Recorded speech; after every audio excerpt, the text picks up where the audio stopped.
Welcome to another episode of Blake's Take. I'm Blake, and this is my take. Okay, let me just start by saying I really didn't want to have to make this video, but it has to be said. The National Dex slander needs to stop, guys. Going as far as accusing Junichi Masuda of rape allegations over literally a feature in a children's video game. This is something that I've seen in the gaming community for a while and really didn't want to talk about, but news has been kind of dry, so I figured I might as well give my take on this. Overall, I, as a person, am also kind of affected by this. I was looking very forward to transferring over all my Pokemon into an HD game, so I can understand the animosity and upsetment within the Pokemon community, but rape allegations are not something to take lightly, and the fact that people are throwing these around with such ease is kind of sickening and worrying. If we recall, Pokemon X and Y literally launched the same way. There was a new generation, Pokemon Bank wasn't compatible yet, you could only get certain way Pokemon. I believe Sun and Moon launched the same way as well,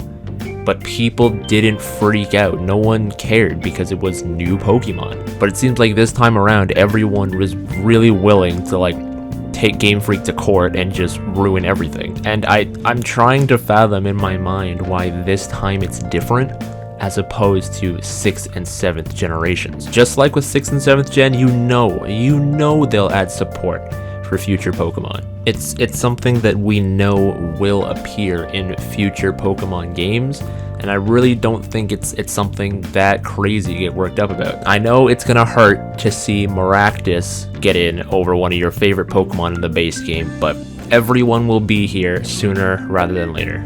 I understand that there's still going to be, as far as we know, charging for the Pokemon home service, and if there's not gonna have compatibility with all Pokemon, it's like, why would you bother then if you can get all the Pokemon within the game? At the end of the day, guys, it's a children's video game, and I think everyone just needs to take some time to reflect upon each other, think things out, because at the end of the day, you know you're gonna buy the game. You've been playing Pokemon since Generation 1, you've been catching them all, you've got that living Dex. I understand you wanted to bring that over, but hey, give it some time. I'm sure Game Freak will impress us. They always do. I'm not even going to comment on the graphical fidelity of the game in this, because the E3 build looked kind of buggy, and Game Freak almost never improved their E3 builds. I'm looking at you, Ultra Sun and Ultra Moon. So overall, guys, I think we just need to take a step back and just relax.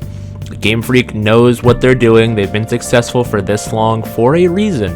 Pokemon is the behemoth of a series it is now for a reason. Game Freak knows what they're doing, they know how to capture that audience, and hey, these newer games may not even be for older generations, they could just be for the all-new fans who got introduced by Let's Go. Because at the end of the day, I mean, we all know the original 151 are all going to be in this game because they already have the model data, it's easier to carry over, and I understand that the graphics of the game look worse than Let's Go because they brought back the lines they had in Sun and Moon and stuff, on the character models and stuff, whereas Let's Go had none of that. Let's Go was lineless, just like the ROM hacks on the 3DS emulator. So it is weird that Game Freak is still refusing to kind of take that graphical jump, but overall, I'm still excited for the game, despite the fact I won't be able to take my Ho-Oh into the game at day one. The only thing I'm really on the fence about for this game is the inclusion of Dynamaxing. I mean, Mega Evolutions are gone, Z-moves are gone, it seems like Gigantamaxing is the replacement for those, but I would really, really appreciate it if they introduced Mega Evolution to the game somehow. I think they already confirmed that they're not going to. I imagine that we'll probably see them again for the Gen 4 remakes, which have got to be next. There's no question in my mind. If they do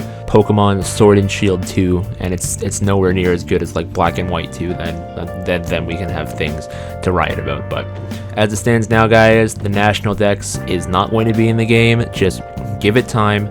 They'll improve, they'll impress us, they always do, they know what they're doing with the series. Of course, I love what they did with Ultra Sun and Ultra Moon, how it was so different, how they had a different team working on it, and I understand that with this game they have the A team working on Town and the B team working on Sword and Shield, which shows how much they care about the game, but I still think they know what they're doing, and I think at the end of the day, the National Dex, overall, I don't think it's that big a deal. Just want to get my opinion out there, guys, just because of how much toxic, everything has been surrounding this. Like I said, I understand people are upset, but throwing around rape allegations, guys, come on, we're a community.